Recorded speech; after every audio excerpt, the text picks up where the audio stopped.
गुपचुप तुम्ही काना देछे जे फुका एंदा फुलिछे और फटका एंदा फाटुछे जे वीडियो लास्ट तक देखो जानबो।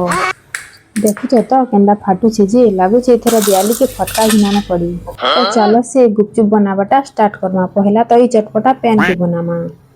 ग्राइंडर और जार टे नेकरी दुईटा मिर्चा खणे अदा पुतना पतर चटनी पतर और बरफ देकरी ग्राइंडर में घुरघुरे नेली और बड़ी बलछे गोटे जगह नु पैन टिके नै करी तेतेल पैन के बाटी थिबार चटनी के देई नेली और से तो मसला माने सब देई नेली जेंता कि साधा नून बीट नून जलजीरा चाट मसला आमचूर पाउडर आ बुंदी देकरी सेटा भल करी पूरा मिक्स कर देली। तो रेडी ही गला आमर चटपटा खटा नि बनामा गुपचुप रो लागी मसालेदार आलू सेथि लागी मुई नै छै इनु चट्टा सिझाला आलू काटला प्याज कच्चा मिर्चा चटनी पतर आउ देमा सेतु किछिटा मसला जेंटा कि नून आमचूर पाउडर भाजला जीरा मसला चाट मसला और मुखली देखे सेरा भल करी पूरा चिटकी नमा। गुपचुप गुटे जोड़े आलू थु चिटकी करी देई नमा और खटा पैन टिके मेसई नमा और सेरा के भल करी मिक्स करी थुई नमा। रेडी हे गला हमर चटपटा। तो चलो यहादी करमा मेन प्रिपरेशन गुपचुप रो लागी आटा चिटकीमा।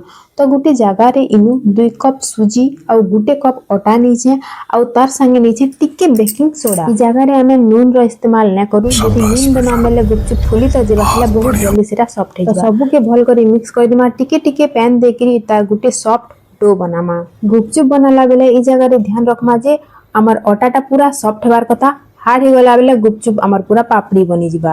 तो आधा घंटा लगी इटा के लुके करी गुटे जगह न रखी नमा काहे जे बेले आटा रे जते एक्स्ट्रा मॉइस्चर अछि से सब के सूजी हमर एब्जॉर्ब कर देबा। आधा घंटा पर एंदा छोट छोट गुली बनी करी से तो तेल टिके दे करी भल करी सामने टिके ने दमा बेले सब लटकी जिबे केडे मेहनत रे गोल गोल करथिमा बेले ने बाधी। तार परे गुटे गुटी के आनी करी बेला पिन्हाते रखु ताके अल्परे बेली नमा। बेसी मोटा न करू कि बेसी पतला न करू पूरा मीडियम साइज रे एंती करी सब के बेली सारला पर गुटी जगह रे रखी करी से तो कपड़ा ढापी नमा केन जे बेले इटा जदी सुखी जिबा बेले आउ न फुली। तार परे आर काना हलहला गरम तेल नि गुट करी पकाते लिमा टिके टिके दबाई नेले हमर फुका फुलला एंता सब गुपचुप पूरा फुली जिबा। फ्लेम के मीडियम टू हाई रखी करी सब गुपचुप के लाल टह टह हेबार तक पूरा छानी नमा।